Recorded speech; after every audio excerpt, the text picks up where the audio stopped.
ডিভোর্সের পরে আমার স্বামী আমার হাতে একটি চিঠি দিয়ে বলল, আজ থেকে 6 মাস পর তুমি এই চিঠিটি খুলবে। তখন আমি তাকে বললাম, লাগবে না আপনার চিঠি, যেখানে আপনি জোর করে আমাকে ডিভোর্স দিলেন সেখানে আপনার চিঠি নিয়ে আমি কি করব। এ কথা বলার পর সে আমাকে বলল, প্লিজ চিঠিটা নাও, এটাই আমার শেষ অনুরোধ তোমার কাছে, আর কিছুই বলবো না তোমাকে। ইচ্ছা না থাকা সত্ত্বেও চিঠিটা নিয়ে আমার ব্যাগের মধ্যে রেখে দিতে হলো। সবাই বলতে পারেন আমার ডিভোর্স কেন হলো, আসলেও এই প্রশ্নটা আমারও। কেন সে আমাকে ডিভোর্স দিল এটা আমি নিজেও জানি না। আমাদের ডিভোর্স হওয়ার পর আমি যখন বাসায় আসার সময় পিছনে ফিরে এবং লক্ষ্য করি আমার স্বামী আমার জন্য কেন জানি কান্না করতেছে। মনে মনে ভাবলাম, যা ইচ্ছা তাই করুক তো, আমাকে নিজেই সে ডিভোর্স দিয়েছে, আবার নিজেই কান্না করছে। সে আমার স্বামী না, সে আমাকে ঠকিয়েছে। আজ থেকে প্রায় 4 বছর আগে তার সাথে আমার প্রেমের সম্পর্কের মাধ্যমে বিয়ে হয়েছিল। সে যে আমার সাথে এমনটা করবে আমি কখনোই ভাবতে পারি। বাসায় আসার পর আমার মা বাবা, ভাই ভাবি, আমার ননদ, আশেপাশের মানুষ কেউ আমাকে ভালো চোখে দেখলো না, সবাই আমাকে বকাবকি করতে লাগলো। প্রতি রাতেই ভাবতাম কি এমন করেছি আমি, সে যে আমাকে ডিভোর্স দিল। অনেক কান্না করতাম, কান্না করতে করতে বালিশ ভিজে যেত, কখন যে ঘুমিয়ে যেতাম সেটাও ঠিক বলতে পারবো না। মাঝে মাঝে তো এমনও হতো রাত জাগতে জাগতে ফজরের আজান দিয়ে দিল। এরই মাঝে আমাদের বিবাহ বিচ্ছেদের 1 বছর হয়ে গেল। হঠাৎ করে আমার মনে পড়লো আমার স্বামী তো আমাকে একটি চিঠি দিয়েছিল। ডিভোর্সের 1 বছর পর এটা আমাকে খুলে পড়তে বলেছিল। চিঠিটা আমি যে ব্যাগে রেখেছিলাম সেই ব্যাগ থেকে বের করে পড়তে শুরু করলাম। চিঠিতে লেখা ছিল, প্রিয় মারিয়া, আমাকে তুমি ক্ষমা করে দিও। খুব ইচ্ছে ছিল তোমাকে নিয়ে শখের একটা নীড় বাঁধবো, কিন্তু সেটা আর হলো না। জানো মারিয়া, স্বপ্নটা আমার স্বপ্নই রয়ে গেল। তুমি না জানতে চেয়েছিলে কেন তোমাকে আমি ডিভোর্স দিয়েছিলাম? তাহলে শোনো, আমার ব্লাড ক্যান্সার ধরা পড়েছিল।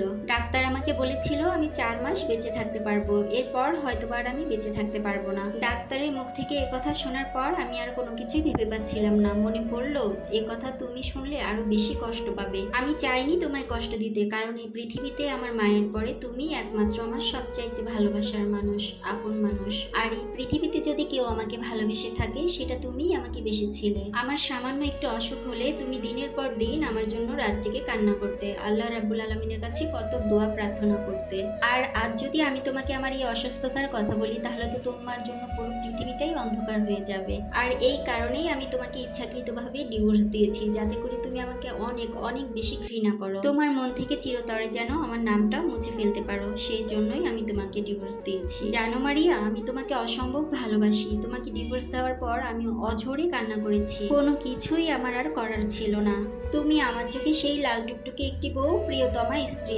আমার চোখে দেখা দুনিয়ার সব চাইতে শ্রেষ্ঠ নারী হচ্ছ তুমি। তোমার মতো কাউকেই আর আমি পাইনি। যদি আবার পূর্ণ জন্ম বলে কিছু থাকতো আমি তোমাকেই চাইতাম, কিন্তু সেটা তো আর সম্ভব না। জানো আপু, চিঠিটা পড়তে পড়তে আমি এমন এক জগতে হারিয়ে গিয়েছিলাম। জানো আপু, আমার জীবনে সবচাইতে বড় ভুল করেছি আমি কোনটা? আমি যদি বাসায় এসে সাথে সাথে চিঠিটা খুলে পড়তে পারতাম তাহলে হয়তোবা সেদিনই আমি সবকিছু জেনে যেতে পারতাম, আর জীবনের শেষ অবধি পর্যন্ত আমি আমার স্বামীর সেবা যত্ন করে যেতে পারতাম। কিন্তু মনে আমার এতটাই ঘৃণা জন্মিয়েছিল যে চিঠিটা একবার খুলে পড়ে দেখবো সেটাই আমার মন থেকে টানতো না। জানো আপু, আমার স্বামী আমাকে খুব ভালোবাসতো। আমি যদি কোনোদিনও একটু রাগ করতাম, আমার রাগ ভাঙানো না পর্যন্ত আমার স্বামী একটু দানাও পানি মুখে দিত না। আমাকে যে কত ভালোবাসতো সে সব সময় আমাকে সাপোর্ট দিয়ে আসতো।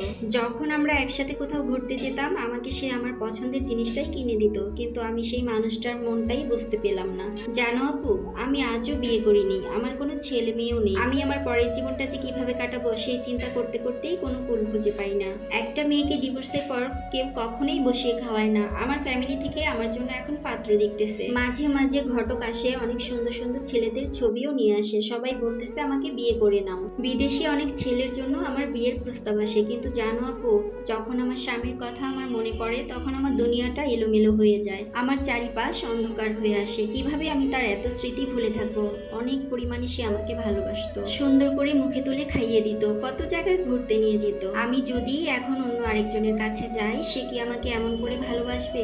আপু তুমিই বলো। এতক্ষণ যে কথাগুলো শুনতেছিলেন সেগুলো একটি আপুর জীবন কাহিনী। আমরা মানুষ কতই অদ্ভুত, একটা মানুষকে না জেনে না বুঝেই ভুল বোঝা শুরু করি।